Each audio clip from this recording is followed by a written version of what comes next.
Hello everyone, welcome back to the community kitchen at home. Today we're gonna be doing fish.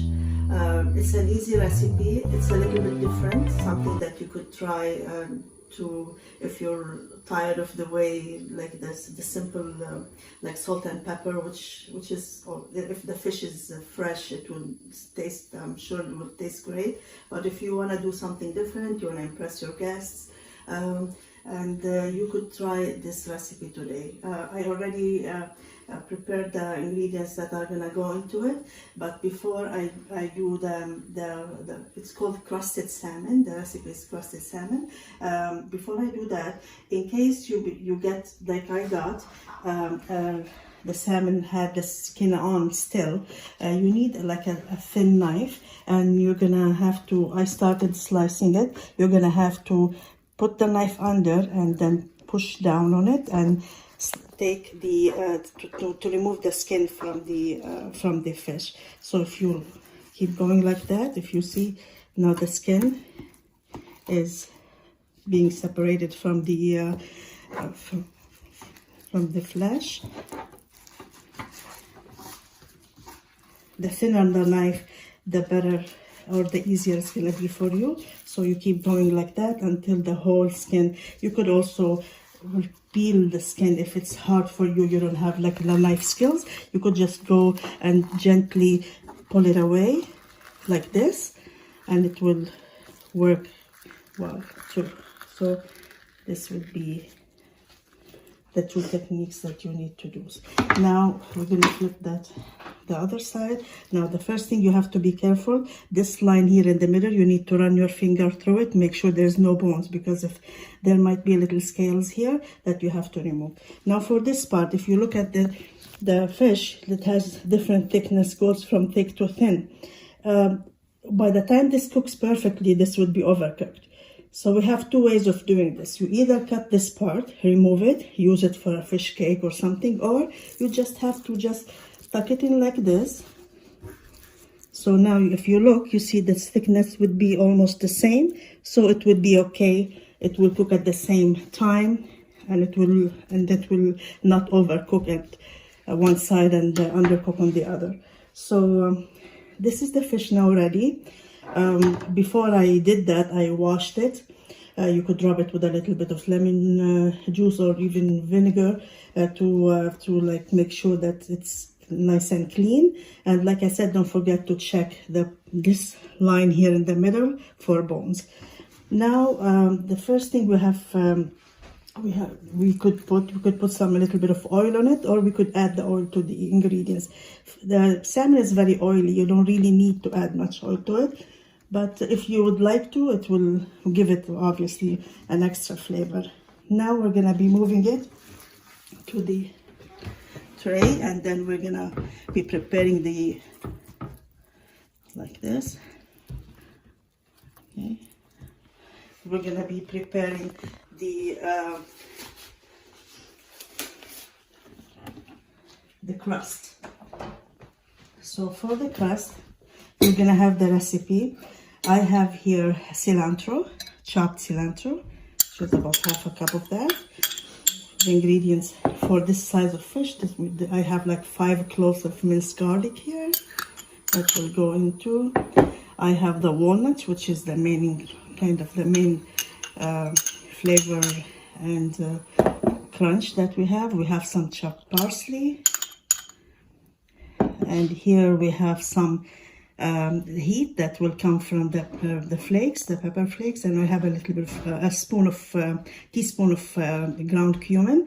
You could replace the flakes with like chopped jalapeno, habanero, whatever you prefer to, or you could eliminate it if you don't want it to be spicy or hot.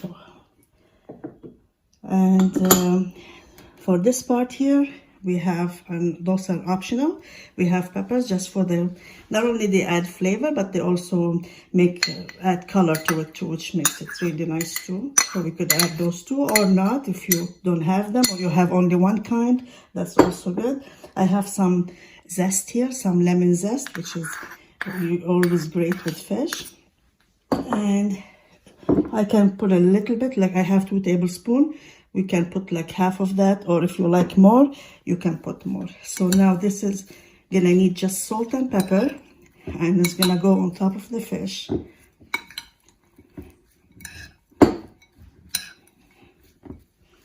Make sure you mix it very well so the garlic won't be clumped in one place. You have too much garlic in a bite and nothing in the other. So make sure it's all blended very well. You can see the beautiful colors. Looks very festive actually, which is good for this time of the year. I'm gonna just put some salt in it, kosher salt, sea salt, any kind of salt that you like you prefer.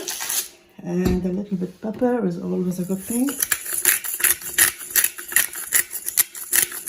We're gonna add more of this later, but for now this should be good. So this would be our crust that we're gonna cover the fish with. Make it really nice and flavorful. Bring back our fish, and now we're gonna spoon this on it. It might look like a lot, but it cooks down. And you're gonna really like it. Like the crunch, the flavors, the smell is amazing. Obviously, the fresher the fish, the better. But this doesn't only go with salmon, it goes with all kinds of fish. Like trout is great with it. Even the white fish like tilapia and sole and haddock and all those different kinds of fish are also great with it. So it's ready now. We're gonna bake it at 375. For this kind of fish, I would say 15-20 minutes max, depending on how thick your fish is and how big it is. Will change the cooking time, but the temperature at 375 should do.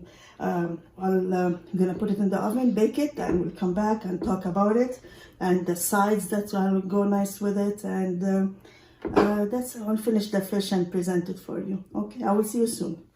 Okay, so welcome back. This is the final result. It took about 18 to 20 minutes to bake, and this is our crusted salmon with some sides. I went for the brown rice and wild rice mix, and there is also some steamed veggies on the side, and a lemon goes really well with it. I wish you could smell it. It's the cilantro and the walnuts and the garlic gives it such a great flavor and smell. Try it, you won't regret it. It's really good, and as you see, it's simple. It's not complicated recipe. The sides could change with whatever you want them to be. You could replace the rice with quinoa, which is less carb and maybe healthier for you. If you like potatoes, whatever you like, you could replace the sides to whatever you want. I hope you'd try it like I said, and enjoy it. Thank you for watching, and I will see you soon.